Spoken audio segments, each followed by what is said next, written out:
I just wanted to do a quick video here. MidwestMotoRider, this is his page here.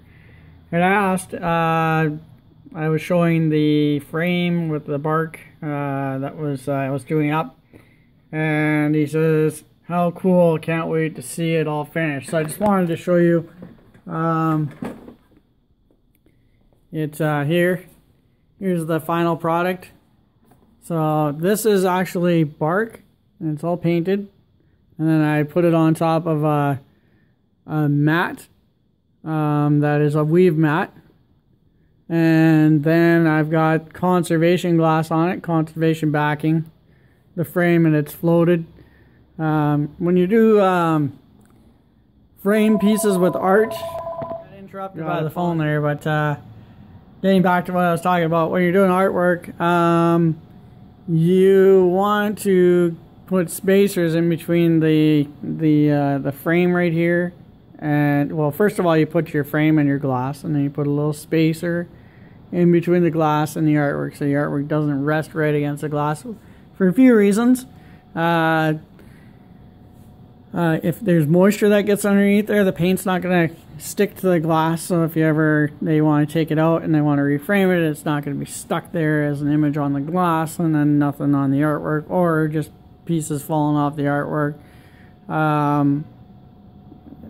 You really want to have that space there, and that's the main reason of doing that.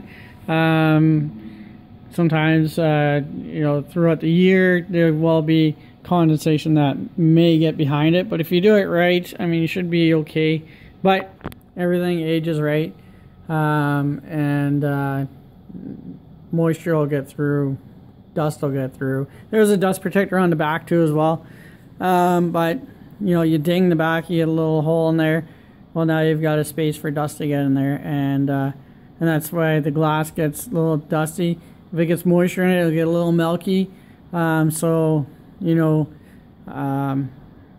those are signs that you should probably get your stuff reframed at that point. And hopefully they put a spacer in between. There's different gauges of spacers. Some are thicker, some are thinner. You just want to keep the glass, the image just slightly off the glass there as best as possible, so the ink or the paint or whatever substrate or medium that they're using doesn't stick to the glass. Happens a lot, but that's why you pay for framing when you're doing artwork. It does cost more, but it's peace of mind. So it's a beautiful piece of artwork. It's going in our local church at Christ the King, and the customer is going to be picking it up. And I just thought I'd do a quick video on that, and to thank MidwestMotoRider for asking the question. So thank you. There's a shout out for you. Check out his page, and enjoy your, today is Saturday. It's about 4:17 there according to my computer, so enjoy your Saturday and your Sunday and your weekend. It is May the 14th 2016, and have a great weekend and a great day, and thanks for watching. I wanted to throw in one more note here. Pardon me. There is the tractor piece. So we're gonna be sanding that down. Getting everything re-chromed. Logos are gonna look like that. So we got a few of those. So we'll put those on there. And we got Ghost Muz going on there and a few others. If you want your logos on there, give me a call.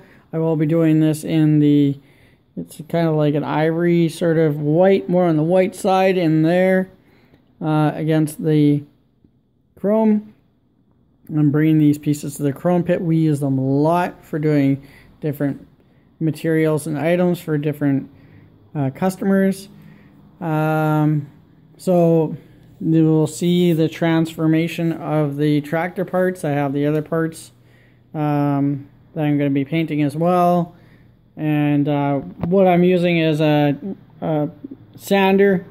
I don't have it here, but it's driven by air. It's got circular discs and it spins around. That's how we did the semis when we worked on the semis, and they're really efficient.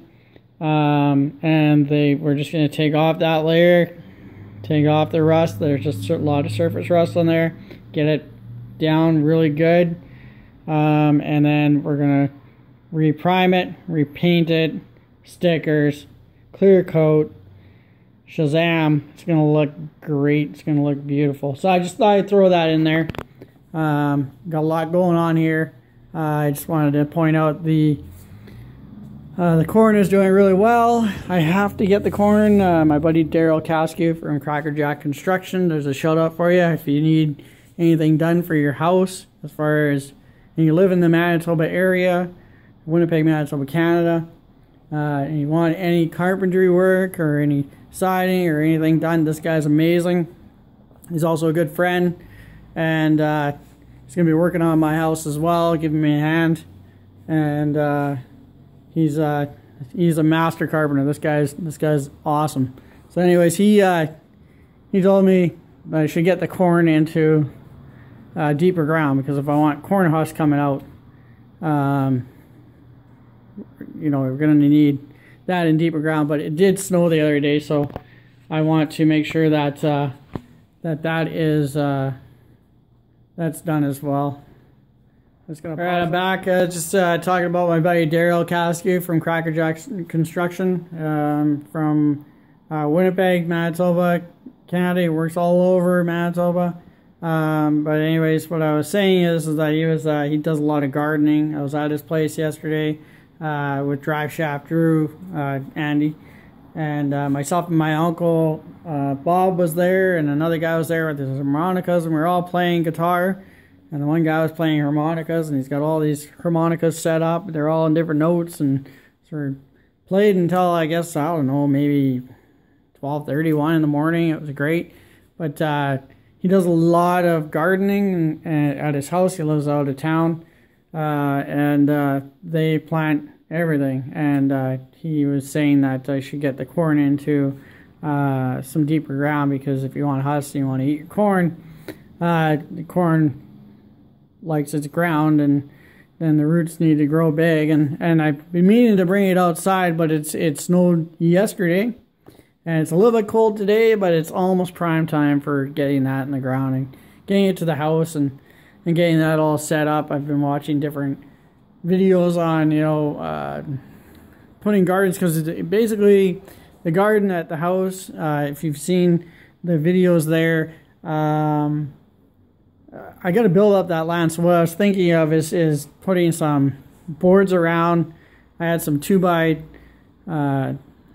16 by 8, and 2 by 8s by 12s and stuff like that. I was going to build it around, but I actually need it higher than that, because if I do the grade of the house and grade it down, I'm going to need that height. So I've been looking at different videos and stuff like that over the past few days, and a lot of people are using 4x4s and stuff like that, 4x4 wood and then stacking them up. I looked at that. I might do that. I'll probably still use the 2 by 8 or 2 by 12, I think maybe it was, because it was for my footing, by 16s and stuff like that, and then just use the 4x4s as a base right beside it, hammer it all together, and then build it up from there to give it more structure, and then fill it in with mud and stuff. So I'm going to get on that soon. I won't be going to the house this weekend, because I have a ton of work here. So I'm going to ride it out here, going to stay in the city. I do earn to get out to the house, but I got to take care of business. So, and then next week, we have my cousin's birthday for May long weekend out at Lake of the Woods at the cabin, so I'll be there. So it'll be another week before I get out to the house again.